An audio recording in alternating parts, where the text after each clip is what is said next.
Sure. Well, I think I would go back to my childhood in Detroit. I grew up in a working class block in Detroit. Was one of those kids that was always trying to turn a buck, whether it was paper routes, grass cutting, you name it, that was just kind of in my DNA. So I think that at a very early age, I was one of those kids who had a sense of the value of a buck, as they used to say. My parents unfortunately divorced when I was about 8. And I think, I reference that because I think a lot of value investors and deep value investors, in their DNA, they know something about loss.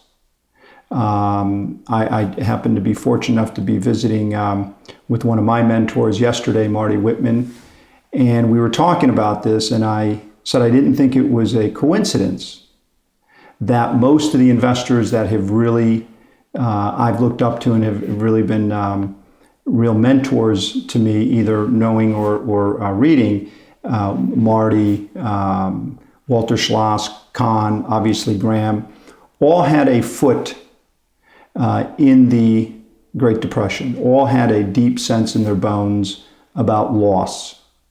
And although I'm obviously not in that camp, I do know something about loss. I watched fathers when I was a kid lose their jobs. I watched my family break up. So I think there is something about knowing something deep about loss that is ultimately something that's very powerful in